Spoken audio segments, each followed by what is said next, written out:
ज्ञानतिमिरान्धस्य ज्ञानाञ्जनशलाकया चक्षुरुन्मीलितं येन तस्मै श्रीगुरवे नमः। श्रीचैतन्यमनोभीष्टं स्थापितं येन भूतले स्वयं रूपा कदा मह्यं ददाति स्वपदान्तिकं। वन्देऽहं श्रीगुरुं श्रीयुतापदकमलं श्रीगुरुन् वैष्णवांश्च श्रीरूपं साग्रजातं सहगना रघुनाथान्वितं तं सजीवं साद्वैतं सावधूतं परिजनसहितं कृष्णचैतन्यदेवं श्रीराधाकृष्णपादान् सहगना ललितो श्रीविशाखान्वितांश्च। हे कृष्णकरुणा सिन्धो दीनबन्धो जगत्पते गोपेश गोपिका कान्ता राधाकान्त नमोऽस्तु ते। तप्तकाञ्चन गौराङ्गी राधे वृन्दावनेश्वरी वृषभानुसुते देवी प्रणमामि हरिप्रिये।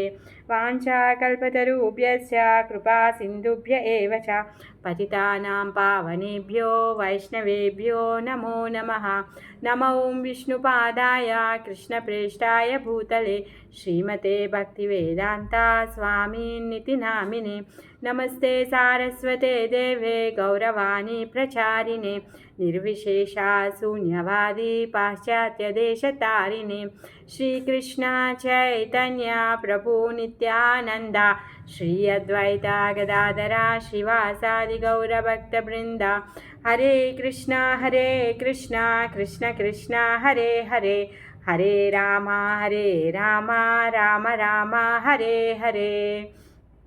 मूकं करोति वाचालं पंगुं लंघयते गिरिं यत्कृपातमहं वंदे श्रीगुरुं दीनतारिणं। श्रील प्रभुपाद की जय, श्री गुरुदेव की जय। గోవర్ధన పర్వత లీల చెప్పుకున్నాము. అయితే భగవంతుడు గురించి శ్రీమతి రాధారాణి ఏమనింది, ఎప్పుడైతే గోవర్ధనుడంట హరిదాసవర్యుడు అని చెప్పింది, గోవర్ధన్ ఉంటేనే నేను భూలోకానికి వస్తాను అని చెప్పింది. అలానే ఆచార్యులందరూ ఏం చెప్తున్నారు అంటే గోవర్ధనం అంటే కృష్ణుడికి చాలా ఇష్టమంట.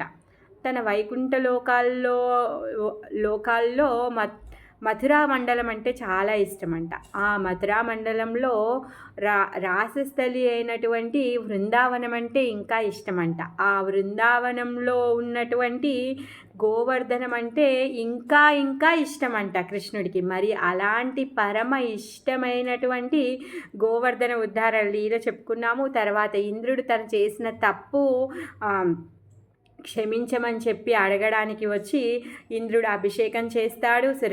సురభి గోవు కూడా తన క్షీరంతో ఇంద్రుడికి అభిషేకం చేస్తుంది. ఇంద్రుడేమో ఆకాశగంగను తీసుకొని వచ్చి కృష్ణుడికి అభిషేకం చేస్తుంది. కృష్ణుడు ఏమంటాడు, నువ్వు బెంగపడేది ఏమీ లేదు, నువ్వు వెళ్ళి నీ యొక్క పనిని నీ యొక్క కార్యక్రమాలని కొనసాగించు అనేసి చెప్తాడనమాట. అయితే భగవంతుడు అందరినీ ఏ విధంగా చూసుకుంటాడు అంటే తన పిల్లల్లాగా చూసుకుంటాడు. ఇప్పుడు అమ్మ ఉందనుకోండి, చిన్నగా ఉంటారు పిల్లలు, అప్పుడు ఏం చేస్తుంది అమ్మ, పిల్లల్ని తన కనుచూపు మేరలోనే ఉండేటట్టుగా చూసుకుంటుంది, అవునా కాదు? ఒకవేళ బయటికి వెళ్ళింది అనుకో చూస్తూ ఉంటుంది. ఒకవేళ పరుగు ఎత్తుతో ఏ కారు దగ్గరకో లేకపోతే ఏవైనా వాహనాలు వస్తుంటే వెళ్లకుండా ఉండే విధంగా తను చూసుకుంటుంది. ఇంట్లో అయితే వేడి గిన్నెల్ని పట్టుకోకుండా, ప్లగ్లో చేయి పెట్టకుండా, బాల్కనీ నుంచి తొంగి చూడకుండా ఇవన్నీ చూసుకోవాలి. చిన్నపిల్లడు వాడికి ఇంకేమీ తెలియదు కాబట్టి అలా చూస్తూ తను రక్షణ ఇస్తుంది. మరి దీనివల్ల పిల్లోడికి లాభమా, అమ్మకి లాభమా? పిల్లోడి యొక్క బాగోగులు చూసుకోవడం కోసమే తల్లిదండ్రులు ఏం చేస్తున్నారు, పిల్లల్ని తమ దృష్టిలో పెట్టుకుంటున్నారు. దాంతో అమ్మ నాన్నకేమీ లాభం లేదు. నిజంగా చూడాలి అంటే పిల్లోడి క్షేమం కోరే వాళ్ళు ఆ విధంగా చేస్తున్నారు. అలా భగవంతుడు కూడా ఏం చేస్తూ ఉన్నాడు అంటే తను మన యొక్క క్షేమాన్ని కోరి మనందరి యొక్క బాగోగు తను చూసుకుంటూ ఉన్నాడనమాట. ఎంత దయామయుడండి. సూర్యుడు ఏం చేస్తున్నాడు, సముద్రంలో ఉన్నటువంటి నీళ్లు, ఉప్పు నీళ్ళు, సముద్రంలో నీళ్లు మనం తాగలేము. అలాంటి తాగడానికి పనికిరానటువంటి నీళ్ళని ఎగిరిస్తాడు. ఎగిరిచి ఆవిరి చేసి మేఘాలను తయారు చేసి తియ్యటి వర్షం రూపంలో మనకిస్తున్నాడు. మనము కొంచెం కరెంటు వాడుకున్నాం అనుకోండి, మనం కరెంటు బిల్లు పే చేయాల్సి వస్తుంది. సూర్యుడు మొత్తం రోజంతా మనకి తన సూర్యరశ్మిని ఇస్తున్నాడు. మరి దానికి మనం ఏమైనా కరెంటు బిల్లు కడుతున్నామా? కొంచెం సేపు వేడిగా ఉంటే ఫ్యాన్, ఏసీ అన్నీ వాడేస్తాము. దానికి ఎంత కరెంటు బిల్లు కట్టాలి? ఎంత శక్తి యూజ్ అవుతుంది? మరి పొద్దున్న నుంచి రాత్రి వరకు వాయుదేవుడు మనకు కావలసిన కాలంలో కావలసిన విధంగా మనకి వాయువును తను సరఫరా చేస్తూనే ఉన్నాడు. వాయువు లేకపోతే, ఆక్సిజన్ లేకపోతే మనము ఉక్కిరి బిక్కిరే ప్రాణాలు వదిలేసే అంత స్థితికి వస్తుంది. తర్వాత భూదేవి తను తన శక్తిని ఇచ్చి తన యొక్క పోషణ ద్వారా చెట్లని, మధురమైన పండ్లని, కాయలని, అందమైన పుష్పాలని, తర్వాత ఎన్నింటిని భగవంతుడు మనకి సమకూరుస్తున్నాడు. మరి అలా అని చెప్పేసి మనము ఎవరి దగ్గరైనా ఏమైనా తీసుకున్నాం అనుకోండి, తీసుకుంటే వాళ్ళకి రుణపడి ఉంటాం. అవునా కదా? అయ్యో బాబాయ్, ఇప్పుడు వీళ్ళ దగ్గర నుంచి మనం ఇది వాడుకున్నాం, మళ్ళీ ఎలా రీపే చేయాలి, లేకపోతే దీనికి బదులు ఏమి ఇవ్వాలి, లేకపోతే వాళ్ళ ఇంట్లో నెక్స్ట్ ఫంక్షన్కి ఇంకొంచెం మంచి గిఫ్ట్ పెట్టాలి, ఏవేవో ఆలోచిస్తూ ఉంటాం కదా. భగవంతుడు మనకి ఎన్నెన్ని ఇస్తున్నాడు. మరి అవన్నిటికీ మనం రుణపడి ఉన్నామా? మనం అవన్నీ తిరిగి తనకి పే చేయగలుగుతామా? మనము పే చేయలేము. మరి ఏం చేయగలుగుతాము?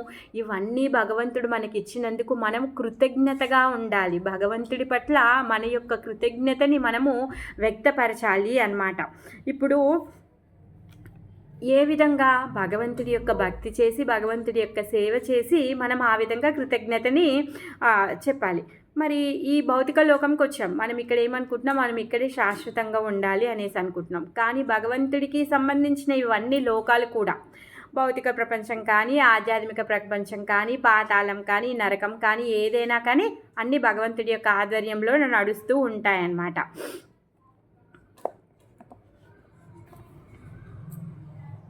అయితే భగవంతుడి ఇష్టానుసారంగానే అన్నీ జరుగుతూ ఉంటాయి. ఎలా అయితే ఇప్పుడు ఒకవేళ రోడ్ కన్స్ట్రక్షన్ చేస్తున్నారనుకోండి, అప్పుడేంటి, ఆ రోడ్డు మీద మన ఇల్లు అడ్డంగా ఉంటే వాళ్ళు మన ఇల్లుని తీసేయమంటారు. మీకు కావాలంటే మీకు ఇల్లు ఇంకొక దగ్గర ఇస్తాము అనేసి చెప్తారు. అవునా కాదా? అలానే భగవంతుడు కూడా తను ఏం చేస్తున్నాడు అంటే, మొత్తం సమస్తమంతా తన లోపలే ఉంది. మనం ఎక్కడున్నా కూడా తన యొక్క ఆధ్వర్యంలోనే ఉన్నట్టు అనమాట. అందుకే పిల్లల కోసము భగవంతుడు మొత్తం ప్రపంచాన్ని ఇచ్చాడు. అంటే ఈ ఊరు ఆ ఊరిలో మనం షిఫ్ట్ అయ్యి ఎలా అయితే ఉంటామో, మొత్తం ఈ ప్రపంచాన్ని, ఈ విశ్వాన్ని అంతా కూడా మన కోసమే ఇచ్చాడనమాట. తల్లి పిల్లోడు ఆడుకుంటూ ఉంటాడు, శబ్దాలు వినిపిస్తూ ఉంటుంది, తన లోపల పనిచేస్తూ ఉంటుంది. ఎప్పుడైతే శబ్దం ఆగిపోగానే ఏం చేస్తుంది? అయ్యో వాడు ఎక్కడికి వెళ్ళిపోయాడు, ఏం సంగతి, ఇంట్లోంచి బయటకు వెళ్ళాడా, కింద పడ్డాడా, ఏదో కంగారు పడి బయటకు వచ్చి చూస్తుంది. తీరా చూస్తే వాడు పడుకొని ఉన్నాడు అనుకోండి, ప్రశాంతంగా ఉంటుంది. ఒకవేళ బయటికి వెళ్ళిపోయాడు అనుకోండి, చెప్పకుండా కష్టం అవుతుంది. సో మరి మొత్తం అంతా కూడా మనము భగవంతుడి యొక్క ఆధ్వర్యంలో ఉన్నటువంటి విశ్వంలోనే ఉన్నామన్నమాట. మరి ఈ విశ్వంలో ఏం చేస్తూ ఉన్నాము అంటే, మన కోరికల అనుసారంగా మనము తిరుగుతూ ఉంటూ ఉన్నామన్నమాట. మరి అలా కాకుండా మనము భగవంతుడితో నిజమైన ఆనందంగా ఉండాలి అంటే ఏం చెయ్యాలి అంటే, భగవంతుడికి సేవ చెయ్యాలి. ఎప్పుడైతే అలాంటి సేవ చేస్తామో అప్పుడు మనం నిజమైన ఆనందం పొందుతామన్నమాట. మొత్తం అన్నింటికి కూడా యజమాని కృష్ణుడే. సర్వ ఐశ్వర్యం కలిగినవాడు, సర్వ ఆనందం కలిగినవాడు, సర్వశక్తివంతుడు, సర్వకారణ కారణుడు. ఈశ్వర పరమకృష్ణ, ఆయనే అన్నింటికీ ఈశ్వరుడు, అన్నింటికీ కారణానికి ఆది కారణం అతనే. మరి అలాంటి వాడిని మనం ఏమి ఇవ్వగలుగుతామండి? మన దగ్గర మన శక్తితో మనం ఏమైనా ఇవ్వగలుగుతామా? మనం ఇవ్వగలిగేది ఏది కూడా ఆయనకేం కొరత కాదు. మనం చేసేటటువంటి నైవేద్యము శ్రీమతి రాధారాణి వండే అంతగా, లేకపోతే యశోదమ్మ చేసే అంతగా, లేకపోతే లక్ష్మీదేవి చేసే అంత గొప్ప వంటలేం మనకు రావండి. యశోదమ్మ అలంకరించినట్టుగా మనం కృష్ణుని అలంకరించలేం. కాకపోతే మనం చేసేటటువంటి సేవలో మన యొక్క భక్తి శ్రద్ధని తను చూస్తాడంట. మనం ఎంత భక్తి శ్రద్ధని ఇవ్వగలుగుతామో అదే మనం కృష్ణునికి ఏమి ఇవ్వగలుగుతాము అంటే మన ద్వారా మనము భక్తి శ్రద్ధలను మాత్రమే ఇవ్వగలుగుతామన్నమాట. అంతకుమించి మనం ఏమి చెయ్యలేము.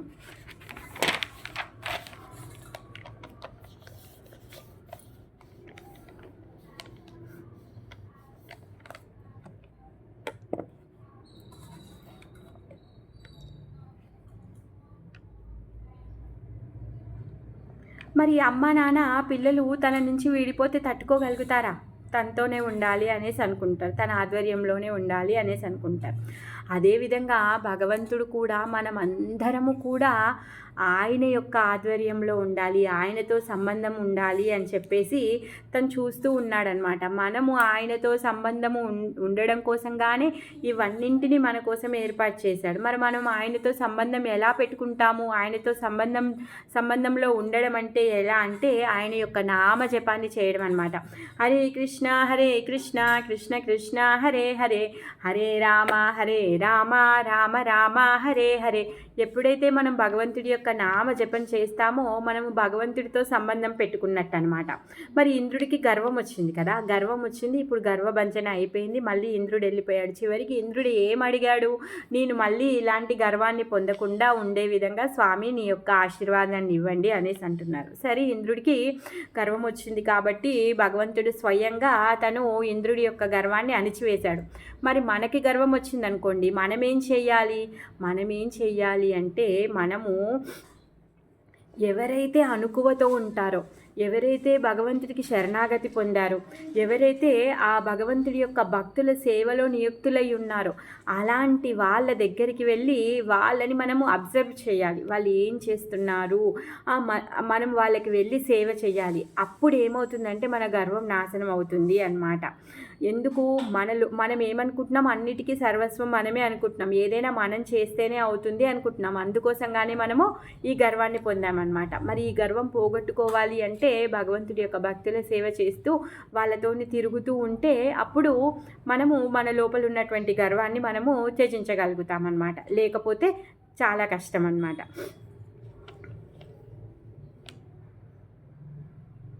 మరి ఈ గర్వం దేనికి వస్తుందంట? జన్మ అంటే మనం ఉన్నత కుటుంబంలో పుట్టాము, తర్వాత ఐశ్వర్యం, మనకున్న ఆస్తిని చూసుకొని, తర్వాత మనకున్నటువంటి పేరు ప్రతిష్టతోని, లేకపోతే మనకి మంచి ఫాలోవర్స్ అంటే అందమైన శ్రీ ఉండడము, లేకపోతే అవన్నీ ఉండడం వల్ల మనకి గర్వం వస్తుందన్నమాట.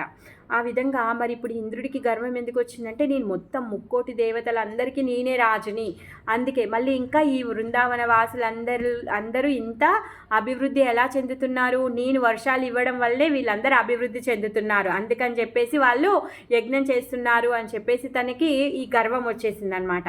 మరి ఈ ఇంద్రుడు కృష్ణుడి యొక్క సేవకుడు కాబట్టి కృష్ణుడు తన సేవకుడు పతనం చెందకూడదు, పాపంలో పడకూడదు అని చెప్పేసి ఇంద్రుడి యొక్క గర్వాన్ని భంగం చేశాడు. తర్వాత ఇంద్రుడిని మళ్ళీ ఇంద్రలోకానికి పంపించేశాడనమాట. ఈ కథ అంతా మనం చెప్పుకున్నాం. మరి ఇప్పుడు నందమహారాజు అదే వారంలో ఏకాదశి వచ్చిందనమాట.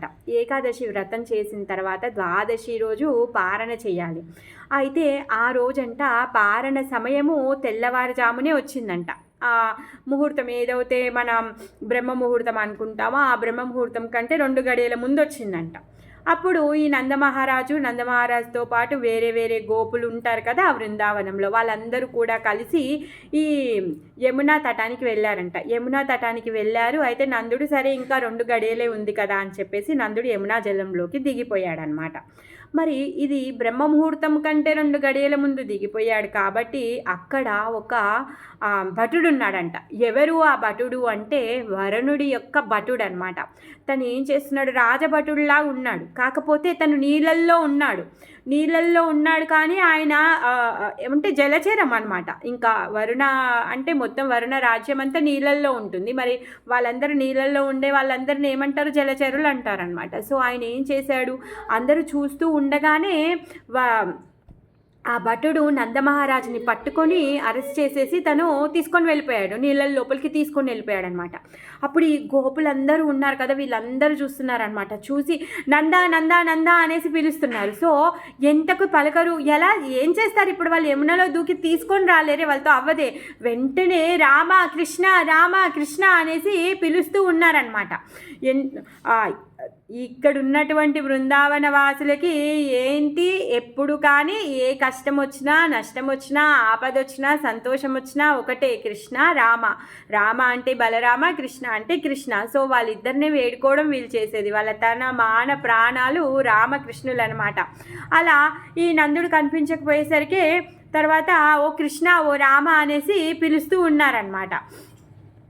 పిలుస్తూ ఉంటే అంతలోకే కృష్ణుడు విని తనకు అర్థమైపోయింది. సో ఇది వరుణుడు చేసిన పని అని చెప్పేసి పరిగెత్తుకుంటూ ఇంకా రామకృష్ణులు ఇద్దరు వచ్చారు. సో కృష్ణ వినగానే అదబుక్కమని చెప్పేసి కాళియాలోకి యమునా నదిలోకి తను దూకేశాడనమాట. దూకేసి లోపలికి వెళ్తున్నాడు అనమాట. అయితే ఇక్కడ ఆచార్యులు ఒక విషయం చెప్తారు మనకి. ఏంటి అంటే ఎప్పుడూ మనము భక్తుల సాంగత్యంలో ఉన్నామనుకోండి, అప్పుడు మనకు సంకటమైన సమయంలో కానీ లేకపోతే క్లిష్టమైన పరిస్థితుల్లో కానీ అప్పుడు ఏం చేస్తారంట, భక్తులు మనతో ఉంటే భగవంతుడి యొక్క నామాన్ని గుర్తుకు చేస్తారు. భగవంతుడి యొక్క నామాన్ని గుర్తుకు చేయడం వల్ల మనకి ఏమవుతుంది, అంతే నారాయణ స్మృతి. ఎప్పుడైతే మనం చనిపోతామో మనం నారాయణుడి యొక్క నామాన్ని స్మృతి చేసుకుంటే, భగవంతుడి యొక్క నామాన్ని మనం పలకడం వల్ల మనము భగవంతుడి యొక్క నామానికి వెళ్తాము. మళ్ళీ ఈ భౌతికమైన ప్రపంచానికి తిరిగి రావాల్సిన అవసరం లేదు. మరి ఎప్పుడు భక్తుల సాంగత్యంలోనే ఎందుకు ఉండాలి అంటే, భక్తుల సాంగత్యంలో ఉంటే మనం పలకలేని స్థితిలో కూడా భక్తులు మనకి భగవంతుడి యొక్క నామాన్ని గుర్తుకు చేయిస్తూ ఉంటారు, వాళ్ళు పలుకుతూ ఉంటారనమాట. అలా కాకుండా మనం ఒంటరిగా ఉన్నామనుకోండి, ఒంటరిగా ఉంటే ఏమవుతుంది, మనం ఎవరి సాంగత్యం తీసుకోకుండా ఉన్నామనుకోండి, అప్పుడు భగవంతుడి యొక్క నామము మనము స్మృతిని చేయలేమన్నమాట, మనం గుర్తుకు చేసుకోలేము. అందుకే ఎప్పుడు భక్తుల సాంగత్యంలో ఉండాలి. ఇప్పుడు నందమహారాజు ఒంటరిగా వెళ్ళలేడు, యమునాకు వెళ్ళాడు, అయినా కానీ వాళ్ళందరి ఫ్రెండ్స్ని తీసుకొని వెళ్ళాడు. ఇప్పుడు నందుని వాళ్ళు ఎత్తుకొని వెళ్తే వాళ్ళందరూ పిలుస్తున్నారు, రామ కృష్ణ రండి రండి, నాన్నని ఎవరో ఎత్తుకెళ్ళిపోయారు అనేసి చెప్తున్నారనమాట. సో నందమహారాజుని ఆ భటుడు తీసుకొని వర్ణలోకంలో ఉన్నటువంటి ఆ వర్ణదేవుడి యొక్క సభ ఏదైతే ఉందో ఆ సభకి తీసుకెళ్తూ ఉన్నాడనమాట. అంతలోకే వరుణదేవుడి దగ్గరికి నందమహారాజుని తీసుకెళ్ళి అక్కడ ప్రజెంట్ చేసే లోపే వెనుక కృష్ణుడు వస్తూనే ఉన్నాడనమాట. ఈ భటుడు నందుడిని పట్టుకొని ఇలా లాక్కొని వెళ్తూ ఉన్నాడు, వెనకే కృష్ణుడు వస్తున్నాడు. ఆ ముందు నుంచి వర్ణదేవుడు లేచి వస్తున్నాడు అనమాట. ఆయన సింహాసనం మీద కూర్చొని ఉన్నాడైతే ఆయన లేచి వస్తున్నాడు. లేచి వచ్చి స్వాగతం చెప్తున్నాడు. ఎవరికి స్వాగతం చెప్తున్నాడంట, నందమహారాజ్కి కాదు, అక్కడ వెనక నుంచి వచ్చేటటువంటి కృష్ణుడికి స్వాగతం చెప్తున్నాడనమాట. ఆహా, అసలు నా జన్మ ధన్యమైపోయింది. నేను ఇప్పటి వరకు ఈ భౌతిక ప్రపంచంలో ఎన్నో జన్మలు ఎత్తాను, ఆ జన్మలోకెల్లా ఈ జన్మ నా సార్థకమైపోయింది. ఎందుకంటే నేను ఇప్పుడు సాక్షాత్ మీ యొక్క దర్శనం పొందాను, మీరు మీ యొక్క పాదాలు ఇక్కడ మా లోకంలో పెట్టారు అని చెప్పేసి కృష్ణుడికి వందనాలు చెప్తున్నాడు. తను కృష్ణుడిని కీర్తిస్తూ ఉన్నాడనమాట. త్యక్త్యా దేహం పునర్జన్మ నహి మామేతి సోర్జున, ఎవరైతే చనిపోయేటప్పుడు నన్ను చూస్తారో వాళ్ళు మళ్ళీ ఇక్కడికి తిరిగి రావాల్సిన అవసరం లేదని స్వయంగా కృష్ణుడే చెప్పాడనమాట. మరి అలాంటి దుర్లభమైనటువంటి కృష్ణుడి యొక్క దర్శనాన్ని ఆయన పొంది ఇప్పుడు ఆయన ఏమంటున్నాడంటే, నేను ఎంత పరమ భాగ్యవంతుణ్ణి, అసలు నీ యొక్క దర్శనము పరమ దుర్లభము, అలాంటి దుర్లభమైన దర్శనాన్ని ఇప్పుడు నేను పొందాను అనేసి చెప్తున్నాడు అనమాట. ఏమంటున్నాడంటే, నీ యొక్క దర్శనము ఈ భౌతిక సాగరాన్ని దాటించగలుగుతుంది. రండి రండి ఓ స్వామి, రండి రండి, స్వాగతం, మా ఆతిథ్యాన్ని స్వీకరించండి అని చెప్పేసి ఆహ్వానిస్తున్నాడు అనమాట కృష్ణుణ్ణి. నందుడేమో ఆల్రెడీ ఆ భటుడి చేతిలో బందీ అయి ఉన్నాడు. అసలు నందమహారాజుకి అర్థం కాదు. ఇప్పటి వరకు తను గర్గ మహర్షి ఏం చెప్పాడు, ఈయన విష్ణు యొక్క గుణాలతో సమానంగా ఉన్నాడు అని చెప్పాడు, కానీ సాక్షాత్ విష్ణు సాక్షాత్ దేవదేవుడు అని చెప్పలేదు. చెప్పనట్టుగా చెప్పాడు, కానీ కృష్ణుడి యొక్క మాయలో తను ఇప్పటి వరకు కూడా సాక్షాత్ దేవదేవుడే అన్న విషయాన్ని తెలుసుకోకుండా వాళ్ళ నాన్నని మభ్యపెట్టి పెట్టాడు. అవునా కదా. ఇప్పటి వరకు కృష్ణుడు నా చిన్న కొడుకు, నా బుల్లి కొడుకు, నా యొక్క అంగజుడు అని అనుకుంటాడు కదా.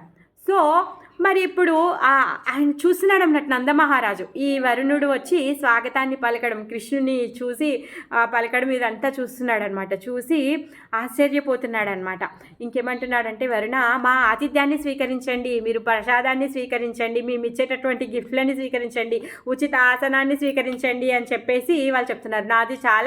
నేను చాలా అదృష్టవంతుని, మీరు నా లోకానికి వచ్చారు అనేసి చాలా మురిసిపోతున్నాడు వరుణ. నాకు తెలుసు, నన్ను క్షమించు స్వామి, మీ నాన్న అంటే మీకు చాలా ఇష్టము.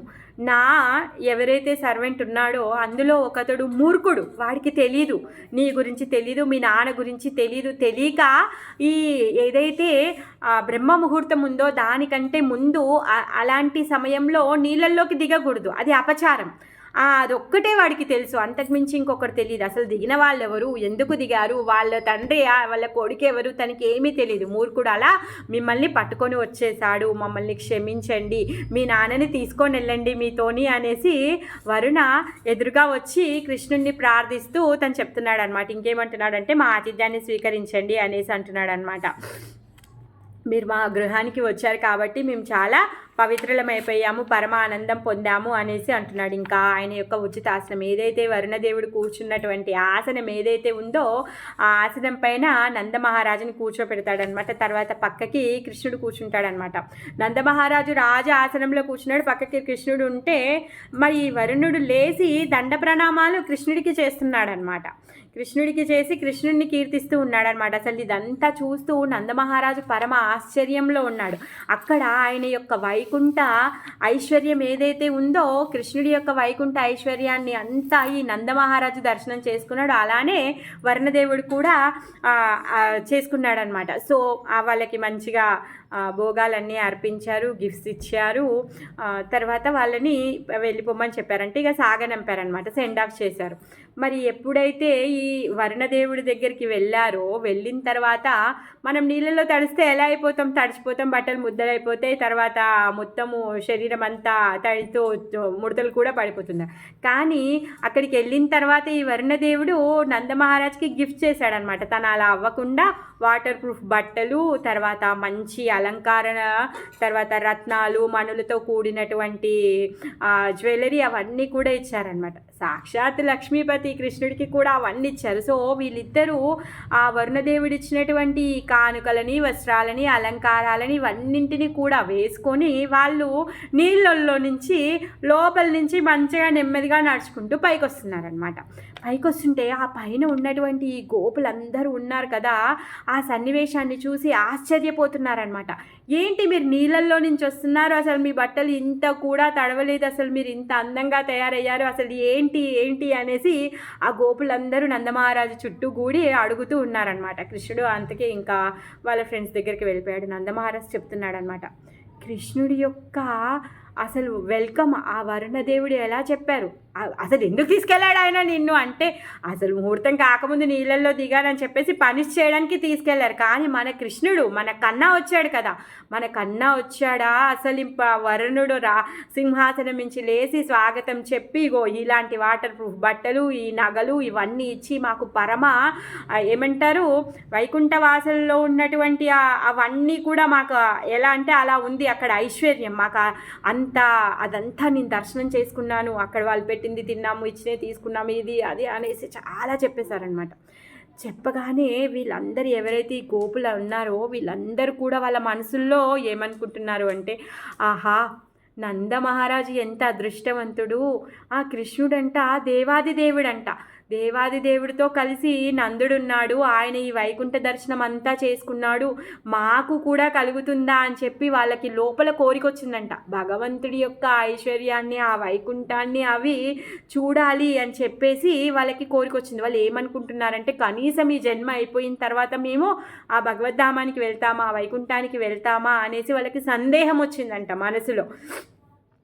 అలా అని చెప్పేసి వాళ్ళు అనుకుంటూ లోపే కృష్ణుడు ఏంటి సర్వంతర్యామి, అందరి హృదయాల్లో ఉంటాడు. ఆ విధంగా తను అక్కడ వాళ్ళందరికీ కూడా ఆయన యొక్క పరమ దివ్యమైనటువంటి ఆ దివ్యమంగళ స్వరూపము, తర్వాత ఈ వైకుంఠ దర్శనము అందరికీ ఇచ్చాడంట.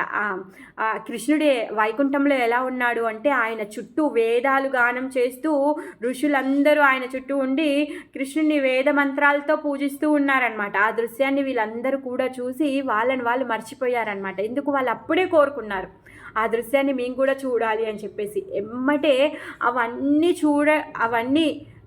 చూడడంతో వాళ్ళు మర్చిపోయారనమాట. వాళ్ళు విస్మతులైపోయారు, ఆశ్చర్యము, అసలు వాళ్ళన్నీ మర్చిపోయారు, అంతగా పులకించిపోయారు వాళ్ళనమాట. అలా వాళ్ళందరూ మరి కొంచెం సేపు అవంతా దర్శనం ఇచ్చి మళ్ళీ తర్వాత ఇంకా కృష్ణుడు ఎప్పుడు చేసే పనే, అందరికీ మళ్ళీ ఏవి గుర్తుండకుండా అంతా నార్మల్ చేసేస్తాడు, మళ్ళీ వాళ్ళ లీలల్లో పనుల్లో వాళ్ళు పడే విధంగా చేసేస్తాడు. మరి మనం కూడా ఆ ప్రదేశానికి వెళ్ళాలి అంటే ఏం చెయ్యాలి, గోపులంటే కృష్ణుడి యొక్క సహచరులు కాబట్టి ఆయనతో ఉంటారు, ఆయన లీలల్లో ఉంటారు, ఎప్పుడూ అక్కడే ఉంటారు కాబట్టి ఆ ఆనందాన్ని పొందుతారు. మరి మనం ఈ భౌతిక ప్రపంచంలో ఉన్నామే, మనం మొన్నటి నుంచి చెప్పుకుంటున్నాం. ఏమంటున్నాడు కృష్ణుడు? మన లీలలో కూడా చెప్పాడు, మనం ఇక్కడ ఎందుకున్నాము, మన యొక్క కర్మానుసారంగా ఇక్కడ ఉన్నాము. ధ్రువ మహారాజు స్టోరీలో కూడా స్వయంభూ మను చెప్తున్నాడు. ఏమంటున్నాడు? మనం ఇక్కడికి ఎందుకు వచ్చాము? మన యొక్క కోరికల వల్ల వచ్చాము, మన పూర్వజన్మ కర్మల వల్ల మనం ఇక్కడికి వచ్చాము. మరి ఇక్కడికి వచ్చాము అంటే మరి బయటికి వెళ్ళే దారి లేదా? ఉందండి. ఏంటంట? అదే మానవ శరీరము. మనకి భగవంతుడు ఇచ్చినటువంటి ఈ మానవ శరీరాన్ని భగవంతుడి సేవలో ఉపయోగించడం, అకర్మ చేయడం. అంటే కర్మని మనం పోగు చేసుకోవద్దు. ఇప్పుడు మనం ఏది చేసినా దానికి కర్మ ఉంటుంది. ఆ కర్మ ఎలాంటిది అంటే పుణ్యము పాపం లాగా 2 రకాలుగా ఉంటుంది. మనము ఒకవేళ మంచి కర్మ చేశామనుకోండి పుణ్యం వస్తుంది, ఒకవేళ చేయకూడని పని చేశామనుకోండి పాపం వస్తుంది. మరి ఈ పుణ్య పాపాలు ఈ 2 కూడా మన అకౌంట్ బ్యాలెన్స్లు. మరి ఈ 2 అకౌంట్ బ్యాలెన్స్లు ఉంటే ఏం చేయాలి? వాటిని అనుభవించడానికి మళ్ళీ మనం రావాలి. పుణ్యం బాగా పెరిగిందనుకోండి, అప్పుడు మనము స్వర్గానికి వెళ్తాం.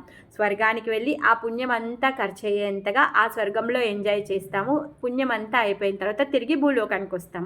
ఒకవేళ పాపముని కూడా అనుభవించాలి. మరి ఆ పాపం అంతా అనుభవించాలి అంటే మనం పాతాళంలో ఉన్నటువంటి నరక లోకాలకు వెళ్ళి ఆ నరకంలో ధర్మరాజు ఇచ్చేటటువంటి ఏవైతే యమరాజు ఇచ్చేటటువంటి శిక్షలు ఏవైతే ఉన్నాయో అవన్నింటిని పొంది వాటిని అనుభవించి మనం రావాల్సి వస్తుంది. అప్పుడు మన పాపం తరిగిపోతుంది.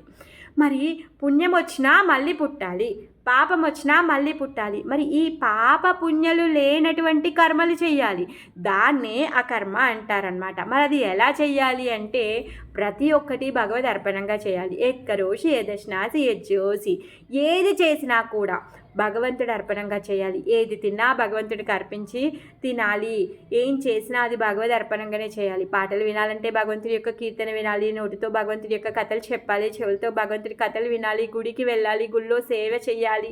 ఆ విధంగా మన యొక్క ప్రతి అంగంతోని మనం భగవంతుడి యొక్క సేవ చేయగలుగుతాం. అదేంటండి మీరు అన్నీ బాగున్నాయి, మరి మేము కష్టపడొద్దా, డబ్బులు సంపాదించొద్దా, మరి ప్రసాదం తినొద్దా, మరి జీవితం ఎలా గడుస్తుంది, మేమేమైనా సన్యాసులమా? లేదు. సన్యాసులం అవ్వాల్సిన అవసరం లేదు. కృష్ణపరమైన కర్మలు చేయాలి అంటే మనం రోజు తింటున్నాం, దాన్ని భగవంతుడికి నివేదించి తినాలి. మనం ఎక్కడికో ఒక దగ్గరికి వెళ్తూనే ఉంటాం. సో మన యొక్క సమయాన్ని సినిమాకి వెళ్ళకుండా మనం భగవంతుడి యొక్క గుడికి వెళ్ళడానికి, గుడిలో వెళ్ళి కొంచెంసేపు కూర్చొని అక్కడ ఎవరైనా ప్రవచనం చెప్తున్నారా అది వినడానికి, లేకపోతే అక్కడ ఏమైనా సేవ ఉందా కొంచెం సేవ చేయడానికి. మనం రోజు పొద్దంతా ఏదో మ్యూజిక్ వింటూనే ఉంటాం, మరి భగవంతుడి యొక్క కీర్తనలు వినొచ్చే. మనం ఏదో మాట్లాడుతూనే ఉంటాం, ఏదో పాడుకుంటూనే ఉంటాం. ఆ పాటల్ని మనం భగవంతుడి యొక్క గానం చేయొచ్చు. ఆ విధంగా మనము మన యొక్క ప్రవృత్తిని మార్చుకోవచ్చు. మనం చేసే పని అదే, మనం చేసేటటువంటి పని మారవట్లేదు, ఇక్కడ దాని ప్రవృత్తి మాత్రమే మారుతుంది. మనం తింటున్నాము, ఏం తింటున్నాము? ఊరికే తిండి అంటే ఏమంటారు, భోజనం కాకుండా ప్రసాదాన్ని తింటున్నాం. అలా ఈ భోజనం ప్రసాదంగా అయిపోతుంది. మనం వింటున్నాం, మ్యూజిక్ వింటూనే ఉంటాం. సో ఆ మ్యూజిక్ ఏమవుతుంది? కీర్తనగా మారుతుంది. మనం చేసే ప్రతి కార్యము కూడా ఎప్పుడైతే మనం భగవత్ కార్యంగా మనని మనం మార్చుకుంటామో అప్పుడు మనం అకర్మ చేసినట్టు అనమాట. ఈ పుణ్య పాపాల నుంచి మనం బయటికి వస్తాం. మనం ఎప్పటి వరకైతే ఈ పుణ్య పాపాలని మనం జమ చేసుకుంటూ ఉంటామో అప్పటి వరకు మళ్ళీ మనము చచ్చిపోతూ పుడుతూ ఇక్కడే తిరగాల్సి వస్తుందన్నమాట. ప్రతిసారి చనిపోవాలి, మళ్ళీ తల్లి గర్భంలోకి వెళ్ళాలి, మళ్ళీ పుట్టాలి, మళ్ళీ పెరగాలి, మళ్ళీ రోగాలు వస్తాయి, మళ్ళీ ముసలివాళ్ళం అవుతాం, మళ్ళీ చచ్చిపోతాం, మళ్ళీ పుడతాం. ఇది తిరుగుతూనే ఉంటాం. మరి ఎన్ని రోజులు తిరుగుతాము? ఎన్ని రోజుల వరకైతే మనము బయటికి వెళ్ళదలుచుకోలేదో అన్ని రోజులు తిరుగుతాం. అందుకే మనం ఏం చేయాలి? ఎప్పుడైతే భగవంతుడి యొక్క భక్తి చేస్తామో, ఎప్పుడైతే భగవంతుడి యొక్క నామ జపం చేస్తామో, ఎప్పుడైతే భగవంతుడి యొక్క సేవ చేస్తామో, ఎప్పుడైతే భగవంతుడి యొక్క భక్తుల సేవ చేస్తామో, వాళ్ళ సాంగత్యాన్ని మనం స్వీకరిస్తామో, ఈ చక్రం ఏదైతే ఉందో, ఈ జన్మ జరా మృత్యు వ్యాధి చక్రం, ఆ చక్రానికి మనం చెక్ పాయింట్ పెట్టొచ్చు అనమాట. సో మనకి కూడా ఆ శక్తి కావాలి, ఆ అవకాశాన్ని కావాలి, ఆ బుద్ధి కావాలి అని చెప్పేసి భగవంతుని ప్రార్థిద్దాం. హరే కృష్ణ.